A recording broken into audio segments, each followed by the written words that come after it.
say that our business is stronger than it has ever been. The success of growth and where I see companies growing consistently really is your people. I mean, the story is not, does it make power? Because they all make power. The story is, what does it power? This is What Solar Installers Need to Know with your hosts Hervé Billier and Joe Marhamati.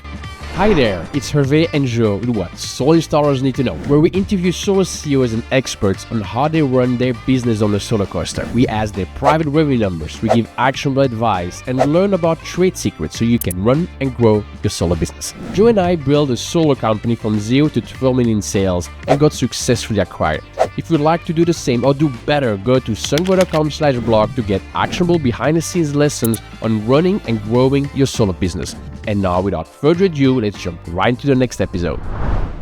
Welcome to another episode of What Solar Installers Need to Know, where we learn from solar installers and experts about what works and what doesn't. We help you run your solar business, innovate, and discuss the future of solar. Welcome to our podcast. Thank you, Herb, for having me. So, quick introduction about Good Faith Energy. And Mo, you're the CEO of the company based out of Dallas, Texas. You do a revenue of around $25 million a year. You have 57 employees. You do 40 installs a month. That's mainly resi, but you both do batteries and your commercial. It's about 10% of your business and is growing. You have about 7 electrical crews and 4 roofing crews. Is that all about right? That sounds right, man. Yeah, you got all the data. You're the data guy. So it sounds like you're spot on once again. So yeah, all of that is accurate. All right. And where do you operate, Mo? Yeah, historically, we've primarily operated in the state of Texas. We're based out of North Texas, a suburb just about 20 minutes north of Dallas called Addison. We've been able to expand a little bit in the last 2 or 3 years, especially in Houston, where they saw quite a bit of storms last year. So a lot of projects going on in Houston, some in Austin, San Antonio area. And then randomly enough, some projects out in the Caribbean where it's more of a passion project. I've really enjoyed helping some clients that have found us through our YouTube efforts and some of our digital marketing efforts in the Caribbean nations. And then every once in a while, there's a curveball that kind of shows up at our door and it's hard to turn down. So we've done, one random project in North Carolina, recently sold a job in Alabama. And so it's just hard to reject those types of projects when the clients are highly invested in Good Faith Energy because they've watched our YouTube videos, they've learned and educated themselves a lot through our digital marketing efforts. And when they show up at our doorstep, it's hard to turn them away. I remember meeting you the first time at a solar conference. I recognized you from your YouTube videos, and that's what we got started talking about. So your marketing is really well done. When you see those Tesla solar roofs, I remember one with a copper roof, like a copper top, was like, it's gorgeous, beautiful. It's not just go to a project site, take some pictures and slap it on your website and on some channels. Like, how much attention to detail? How many people are on your marketing team to achieve something like that? Yeah, great question. I would say that from a marketing perspective, Good Faith Energy is really hyper focused on being, I would say, the cream of the crop. And I've really been blessed to have some really incredible production marketing folks that really enjoy creating these production style videos. Today we have, I would say, a team of 4 folks, a marketing specialist, a coordinator, a videographer, social media manager, and then a fractional CMO that helps manage those folks. I obviously, still enjoy those functions a lot. I would view myself as a marketer even before a salesman, but it's very important for me to make sure people know your brand and to have really strong branding because it shows who you are, your authenticity to the public, what you stand for, what your values are. So marketing is super, super important because it's the first impression people get of your company. And over the years, just been blessed to have some really talented individuals work for our company.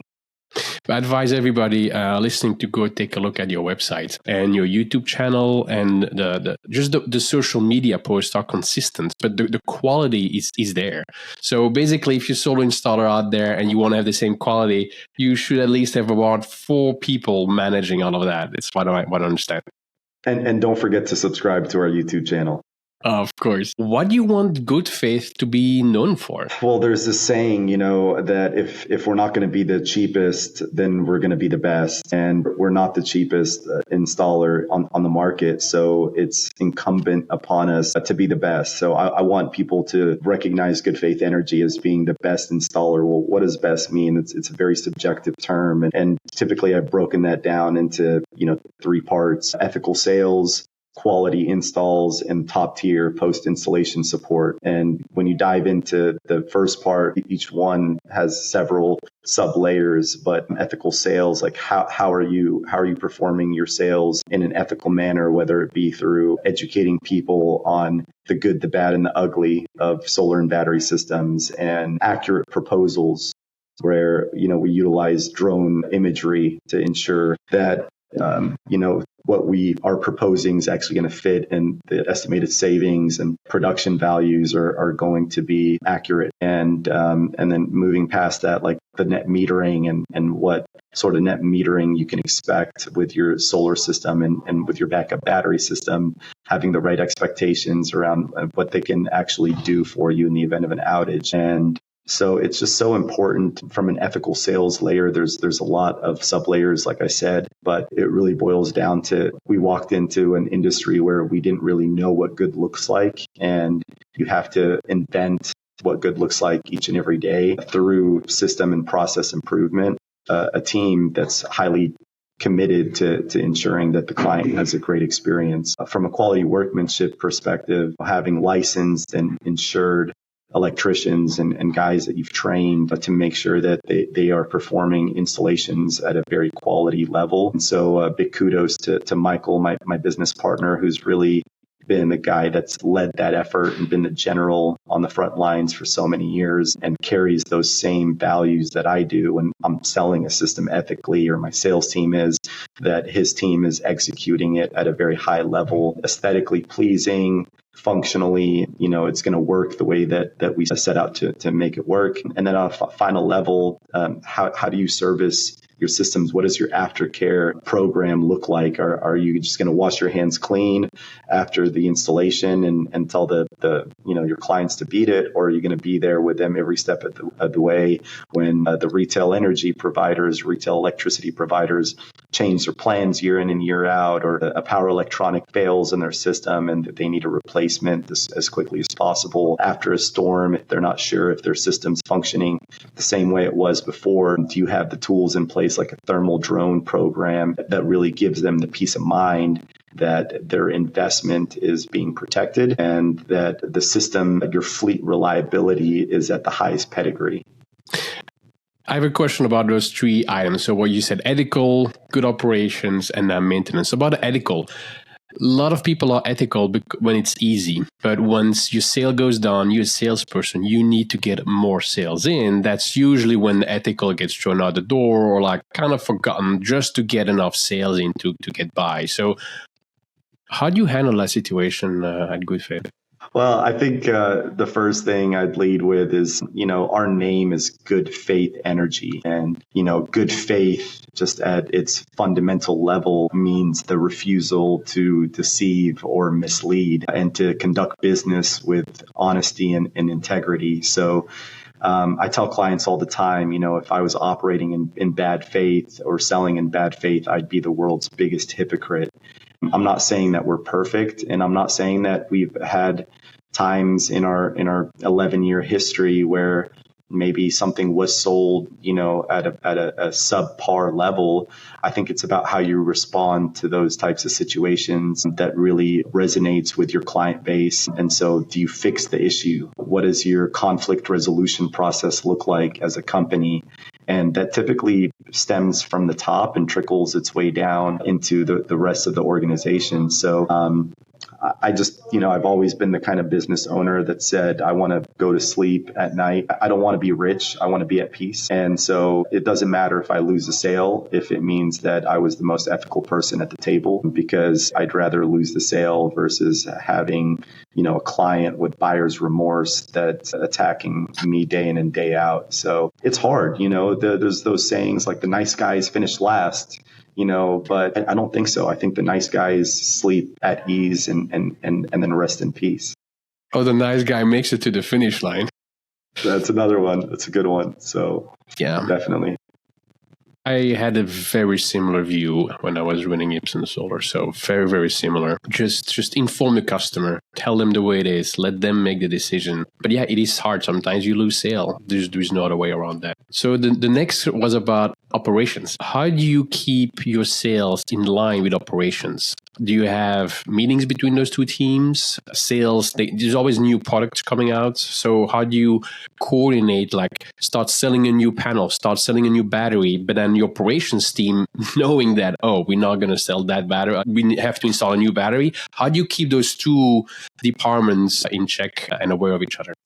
Yeah, I'll also kind of preface this question with, like, I don't have all the answers, and I also learned the hard way. So there were times where there's always friction, a little bit of friction between sales and operations. Always. And what I learned is instead of kind of getting blamed for a new product that's failing, that has a high failure rate, and your ops team is super disgruntled. Now, before we onboard a new product, primarily a battery or a new inverter, I'll have 3 sign-offs, one by the head of ops, one by the head of engineering, and one by the head of service. And that way I can get their buy-in before sales starts to actually include these products on their proposals. And, that way on the back end, like, again, it's not about the blame game. It's more about empathy and understanding that, hey, like we all bought into this product. We all signed off on it. If there's an issue, now we have to resolve it. We need to talk to the manufacturer, figure out what the deal is, and try to learn from those mistakes, or work with the manufacturer to help them, improve their second gen or third gen product. The other point I was going to make is, on my sales floor, they're not all just salesmen. I have my sales manager, who's actually the director of technical sales, Omar. He's got an engineering background. So our solutions are very much engineered solutions. They're not just how much money can you afford to pay a month, and then you're approaching it from just a monthly payment perspective. It's really trying to get to the root of that homeowner or that client's problem, and finding a solution that makes sense. And like you said, even if it costs us the sale, at least we were honest in terms of what a whole home backup means, or what a true 100% offset means. So we have, a director of technical sales. He's an engineer by trade, leading the sales department. On our sales floor, we have a sales engineer that essentially, before any deal is sold, he's cross-referencing a fire code, electric code per the jurisdiction that the system's being sold in, and ensuring compliance so that we don't have to hit the homeowner with several change orders, or, like, I don't like surprises. So I'm sure that most of my clients don't like surprises either. So we try to mitigate any surprises by doing our due diligence on the front end. And, there's going to be some unforeseen things that could happen. This is construction at the end of the day, but most people are reasonable and understand that if something unforeseen happens, it's not their fault, it's not my fault, and what can we do to resolve the issue? Brings me back, maybe I want to take an example. Like, I was in a previous career, I'm an engineer by trade. I worked at Atlas Copco, which is a huge air compressor company. And the sales there was actually, they call it technical sales. And you don't just sell like $1 million machinery like by a salesperson. It's super technical. It's like trained engineers that do that sale. And I think you can look at solar the same way. Either you think it's your sale, anybody can just sell solar, or you see it as like a technical sale. You need to know the difference between a kilowatt and a kilowatt hours. If you don't know that, maybe you shouldn't be selling solar. So maybe that's not a way to stay the ethical way. Yeah, and I think the solar industry has got itself in a bad habit of, the traditional salesmen in solar are not very technical. They've come from maybe different backgrounds. They've sold insurance. They've sold other non-technical items in the past, and then they jump into solar sales because they're infatuated with maybe some crazy sales commissions or whatever else in terms of different business models that are employed by a lot of our competition. Whereas for us, it's very much a technical sale. And being able to help a client understand that, we're going to take 200-300 drone images of the roof and we're going to cross-reference the codes that have been adopted by their jurisdiction. And when we present them a solution, we've already done, like I've said, our due diligence to ensure that they're actually getting what they bought. You also mentioned launching new products and the different departments. So the way we solved it towards the end when I was running a solo company is like, how in your CRM you have a pipeline for your sales and for your ops? We had a pipeline for new products and it had different stages. So first is like, anybody has an idea, drop it in there. And then we had a first stage is like, is this worth actually investigating it? That we made a decision together on the management call, like, yes, we're going to investigate this product. And then each department had to give their feedback, because you can launch a product. You can buy, I'm not going to maybe name names, but you can buy batteries that suddenly are not available anymore. So the warehouse and logistics people say like, we're against it because we cannot get it. Payment terms, obviously the data sheets and all that, but basically it goes from marketing needs to know about the new product so they can market. The salespeople need to know about it so they can learn about it and know how to sell it. The ops teams need to be fully trained on it. So before even if you make a decision to launch a new product, there are still stages after that before you can actually sell it. You need to have training. Like there's a lot of steps actually on a new product. Yeah.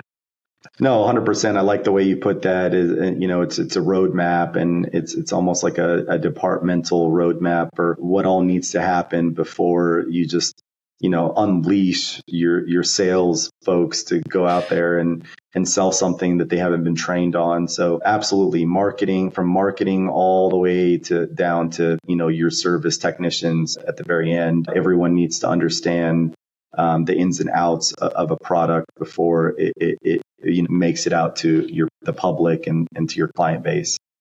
Yeah. Mo, next question. What's working right for you right now to close more deals in today's market? Because I see some solo companies really struggle, and I see some others like taking off. So do you have some advice about how to close more deals today? How to close more deals. I think I'd probably lead with be who you are. Don't try to be someone you're not. Don't pretend like you're an engineer if you're not an engineer. Don't pretend like you're an electrician if you're not an electrician. Just be authentic and be who you are. And I think that's the number one key to closing more deals. Be knowledgeable. Before I made my first sale, I spent 2 years acquiring as much knowledge as I could from people that were way smarter than me and way more knowledgeable and had the wisdom and the experience. So I think knowledge is at the kind of the core of being a better salesman. I remember in my early days, a lot of my sales, I felt like I would actually be sitting at the kitchen table and I'd be getting interviewed by my client. That's like I'm interviewing for a job, right? Yeah. It's almost no different. When you walk into a job interview, you're going to want to have researched the company. You're going to want to make sure your skills are as sharp as possible and align with the skills that are in high demand. You don't want to walk in and just say, I can learn that, or I can figure that out, or, on the spot. You want to showcase that you've done your due diligence and you're a person that does your research and has been acquiring knowledge. So I've always approached sales in a very consultative process. I'm not really into like the hardcore, high pressure sales. That's just not my DNA. And I think that's trickled down into our sales floor, where we do a lot of education and a lot of training and product knowledge and bring in manufacturers and bring in other companies. I mean, heck, I've taken dozens of my employees to reputable and highly distinguished solar installation companies across the country and spent 1 or 2 days with them, just learning from them in an effort to, again, acquire knowledge and see what kind of process improvement we can bring back to our own building. So, you also need to constantly, have an insatiable thirst for knowledge and for improvement. So, I'll find myself listening to, different sales trainers and then I'm not going to just take every single word that they spew as the word of God. It's not the gospel, but I'll kind of pick and choose what I feel aligns with who I am again, kind of as a person and as a professional. Nothing can outbeat your competition than being authentic and true to who you are. Don't falsely misrepresent yourself or your company at the table.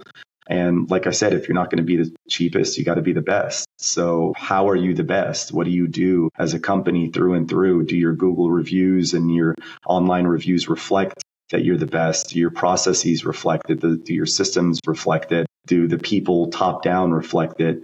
And so, I think that was a bit of a long-winded answer, but I absolutely love people skills. People that have people skills, that's very important at the table, because if you're saying all the things that someone doesn't care to hear or doesn't relate to their problem, you're not going to close a sale. You need to walk in and you need to be an active listener, that they need to speak more than you. So I think those are all aspects of great salesmanship. Now, in this conversation where we spoke about you involving in marketing, you also mentioned you bring employees across the country to go see other solar installers, how you continuously try to improve. So of all the different parts of being a CEO, which part do you like the most? What do I like the most? I know... Inventory management, no. HR, accounting. No. I think this is going to sound kind of cliche, but education. I love the educational piece. I'm passionate about education. I think you'll see in a lot of our YouTube videos where I'm just educating folks about solar, its products, or the process, different electric companies, how we all intersect in this world. I love helping employees. I love problem solving. I would say, don't be a business owner in solar specifically if you don't enjoy problem solving, because there's different problems that show up every day. I mean, I'm 11 years in, and I'll still see something new every single day. So I really enjoy being able to be wide and deep in the organization. So even when I launch a new product, I want to be the first guy to sell it, because I want to be, the one that fails forward. And so I think that as a business owner, you gotta have grit, you gotta, want to problem solve, and you gotta be good at sales. You mentioned failing forward, talk about mistakes. What are some mistakes that you remember you made that you can tell others about? I've done it all, man. I've done it all. I tell people all the time in my company, if you fail, then just know that I've already failed before you, and I've costed this company more money than anyone will. And I think that I bought all the ground mount equipment for a project before the guy got approved for financing. And then he failed his finance check, and I was sitting on, 3-inch pipes or whatever for 2 years. I've made a lot of mistakes, man. I don't know if I can pinpoint every single one, but I've sold a whole home backup that was only a partial home backup. I've sold a 100% offset to a client that only had a avoided wholesale rate for the sell rate, so it wasn't 100%. And so again, like I mentioned earlier, what do you do when something like this comes across your desk, where someone's maybe upset or their expectations were set incorrectly? Do you just brush it and sweep it under the rug, or do you try your hardest to make it right for that person? So, I mean, countless examples of how I failed forward throughout my career. I've onboarded products that were just by myself without walking that product through anyone, without training any salespeople on it, without having any marketing materials, without training any ops folks. And I think that's how you learn, they can be very expensive lessons. I tell people all the time, I've gotten the world's most expensive MBA, but at the end of the day, if you love what you do and you have a passion for the industry that you're in, you're going to find a way to continue to fight and grind and make things right for the people that you serve. When you were talking, another one of my mistakes I remembered, I was on a church. We were installing 100-something kilowatt system, and it was during December in the Northeast here, close to Washington, D.C. We were installing solar panels, and then came Christmas and the holidays. So the system was attached, but not fully finished. a lot of scrolls are over here. And so the scroll guard wasn't attached yet. The rails were still kind of hanging out, so not cut. And there's still, some work to be done. We came back in January after it snowed some more and whatever, like way longer. We thought we would be back in a few days, but it was actually a week or two later. We arrived there and the scrolls went under the panels and destroyed so much wiring. At the time, we were a new company. And so I had to go talk to the people. Like, what do you do? What do you do? Conflict resolution and finding a solution that works for everyone. That's what you have to do. It is. You can't give it up, man. You got to find a solution. And there's 99.9% of the time, there's something that you can do that resolves the issue and just mitigates the exposure and the anger that someone could feel for maybe being misled or having the wrong expectations. Mo, I have a last question for you. What do you wish more people understood about running a solar company? There's a lot of headwinds in solar. I think in order to be a great solar company, you need to employ great people. You need to adopt great systems. You need to process improve every single day. You need to constantly audit all of your departments, all of your people, all of the processes that they are working within those workflows. So you can't just walk in and expect to, be rich. Like it's not going to happen. It's been 11 years now for Good Faith Energy. And I can't tell you that from, where I started as a 23, 4-year-old wanting to change the world and have an impact and fight global change, climate change and social impact, to where we are today, where those values are still embedded and instilled within us. You're going to have to deal with Liberation Day tariffs, and you're going to have to deal with interest rates fluctuation. You're going to have to deal with product failures and how do you resolve those? There's just so many things that get thrown your way. And I use this example all the time. We have a roofing business. I can sell a roof and I can install it within a week. I can subcontract all the labor. I can pull an over-the-counter permit where needed, and I can collect all the money on the job and make 30 or 40 points just like that. Solar is not like that. It's hard to generate the lead. It's hard to win the sale over the competition, or even just to create a strong enough business case that it makes more sense to go solar than continuing to pay your electric bill. It's hard to do the project delivery cycle and to project manage and to engineer and to get the engineering stamps. It's hard to get the permits back in a reasonable amount of time from most jurisdictions. It's hard to install a lot of these systems, especially the ones coupled with battery backup. It's hard to collect money from people, especially if there's a few little dings or issues here and there. People will give you their punch list and they want you to work through the punch list before they make that substantial payment. The cash flow is difficult and is very cyclical business. So what are you doing in your off season to ensure that you can continue to generate the cash needed to operate the business? So entrepreneurship is not for the weak, man. I'm sure other businesses and other business owners in different industries can relate to a lot of what I'm saying, but in their own context. And so, I hope at least some of that made sense. But what I would say is, if you find an industry and a business that you love, that you genuinely fall in love with, you'll find a way to make it work.